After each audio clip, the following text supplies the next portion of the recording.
estar contigo. No hay otro lugar que me llene. En la tempestad me das calma, nada detendrá tu fidelidad.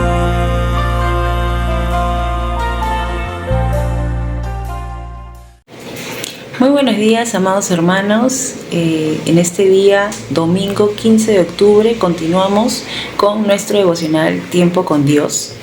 El día de hoy nos toca leer, continuamos con el libro de Proverbios, el capítulo 9, los versos del 1 al 18. El título del devocional el día de hoy es La sabiduría y la insensatez, ¿no? Ese título realmente resume muy bien de lo que se trata el pasaje, pero primero vamos a orar y encomendar este tiempo en manos del Señor. Padre, te damos gracias, Señor, porque nos das una oportunidad más de poder escuchar tu voz a través de tu palabra, Señor.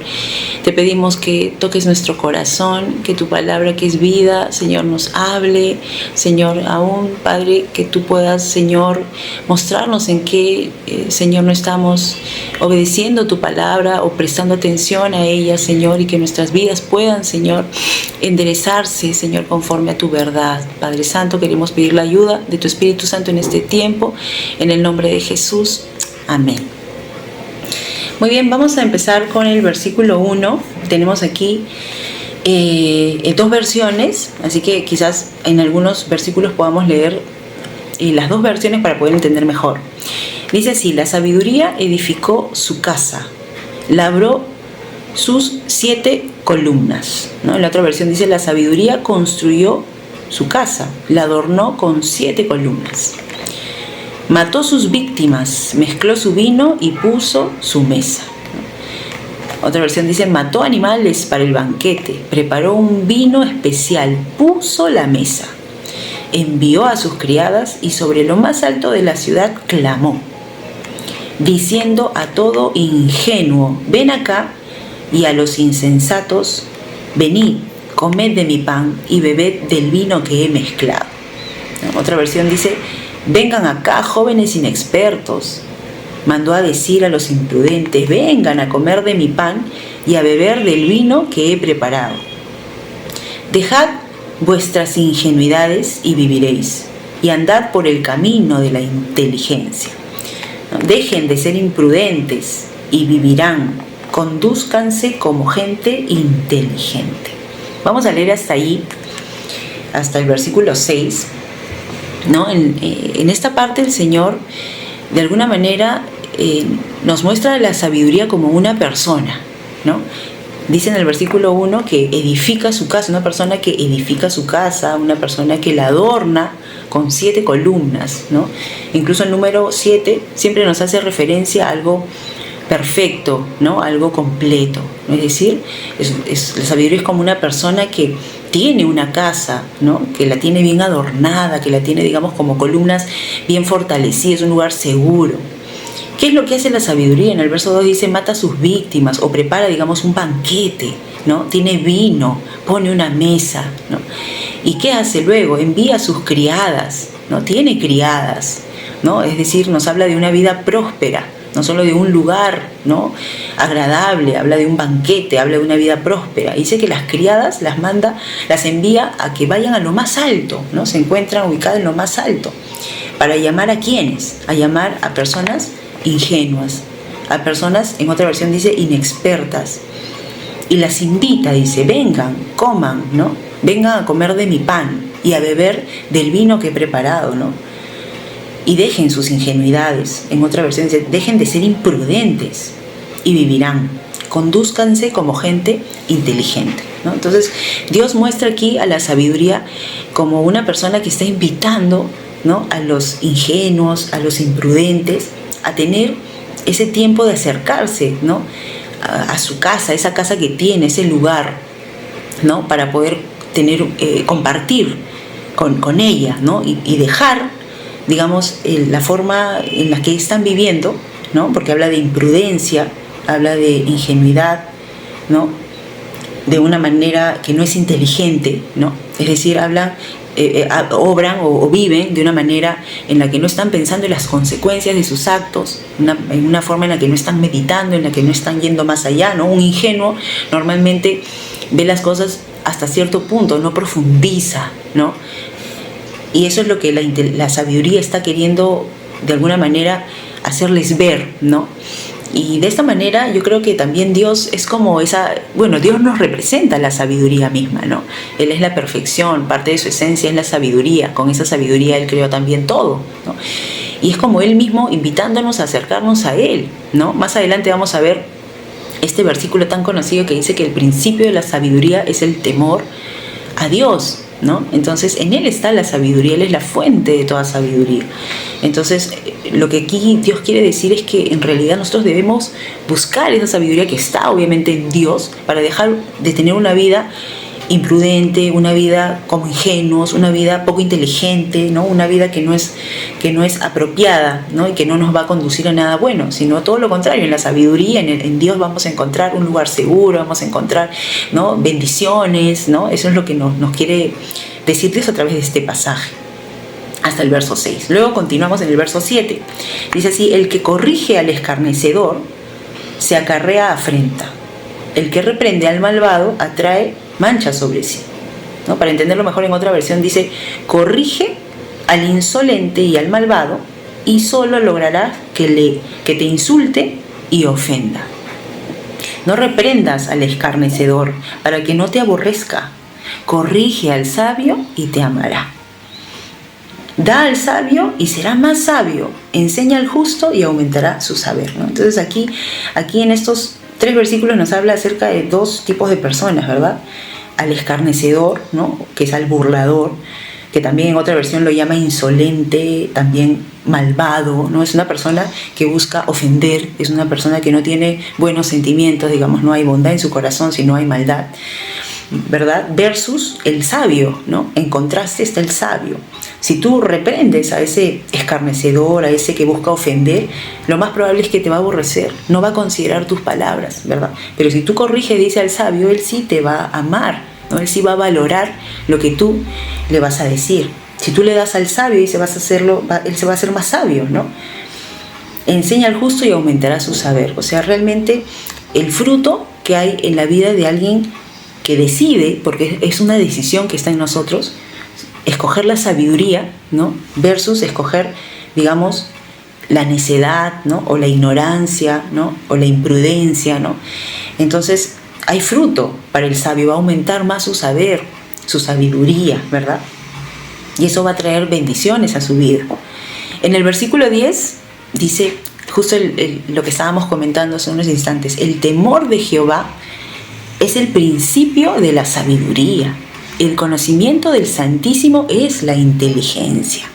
Y en esta versión que voy a leer ahora se entiende mucho mejor, ¿no? La sabiduría comienza por honrar al Señor, dice. Conocer al Santísimo es tener inteligencia, ¿no?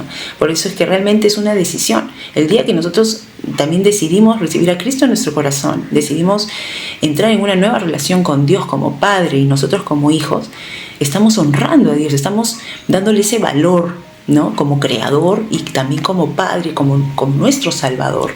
Y ese es el principio de la sabiduría.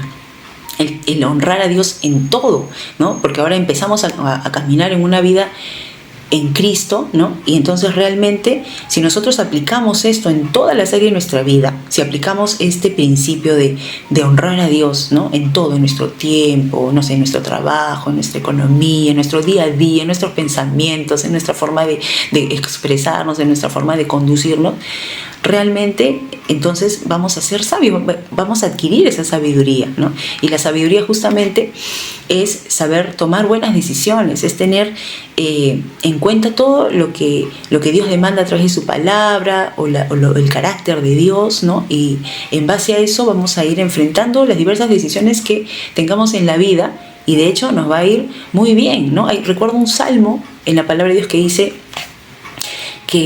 dice el necio en su corazón no hay Dios, ¿no? Y eso es todo lo contrario a lo que habla el principio de la sabiduría, que es el temor de Dios, que es el que considera a Dios. Más bien el necio es el que no considera a Dios, ¿no?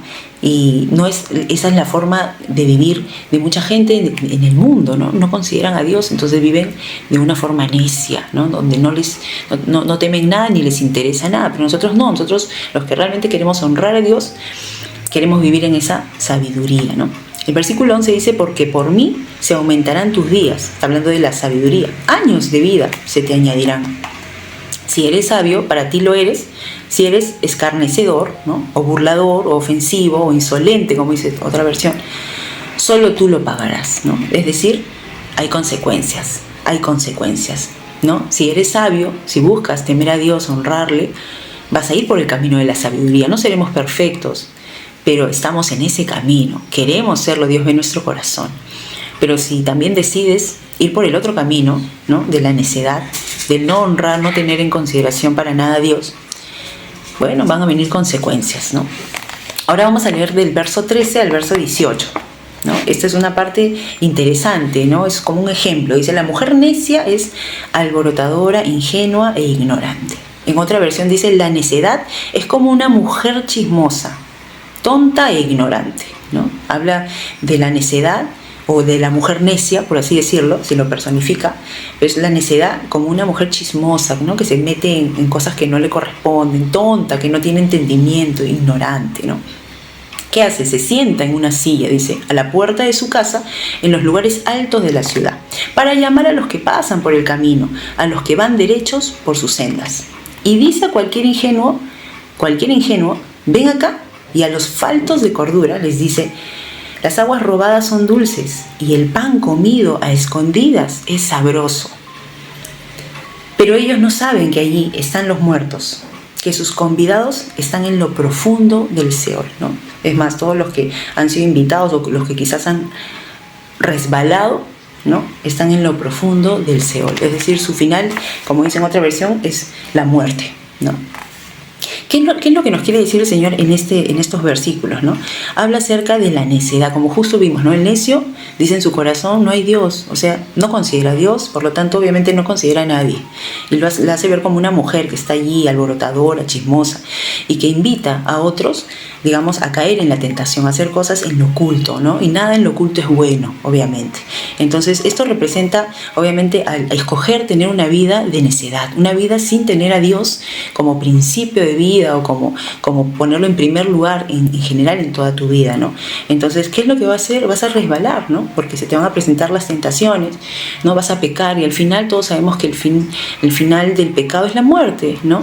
En realidad nunca va a haber bendición y vamos a encontrar cosas buenas al pecar, sino todo lo contrario. En realidad siempre va a haber bendición al hacer la voluntad de Dios y al tener como principio en nuestra vida el considerar a Dios, y eso va a traer sabiduría, y la sabiduría nos va a evitar realmente equivocarnos, ¿no? Y yo creo que en la vida lo que más queremos es no fallar, ¿no? Es al menos hacer las cosas bien, ¿no? Como dije, no seremos perfectos, de repente en algún momento nos podremos equivocar, pero volvemos a estar en la misma posición delante de Dios, ¿no? A poder querer buscar realmente agradarle a Él y vivir bajo esa sabiduría, ¿no? Y tomar buenas decisiones y así agradar el corazón de Dios. Entonces, bueno, realmente la palabra de Dios siempre es hermosa, siempre nos habla, siempre nos muestra que el camino que hemos elegido, que no es fácil la vida cristiana, pero el camino siempre va a ser el mejor, porque Dios va a estar de nuestro lado y Él siempre nos va a ayudar y nos va a sostener. Así que bueno, vamos a concluir orando y dándole gracias a Dios por este tiempo. Padre, te damos gracias, Señor, por tu palabra, Señor, que siempre nos habla, siempre tú traes enseñanza para nuestro corazón, no solo para nosotros, sino aún también para otros.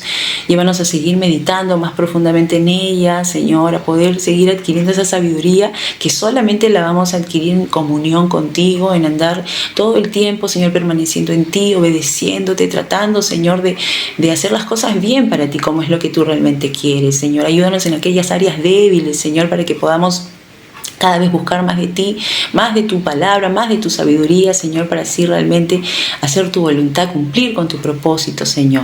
Te damos gracias, Señor, te pedimos tu bendición, Señor, en este día, en el nombre de Jesús. Amén. Amén, mis amados hermanos.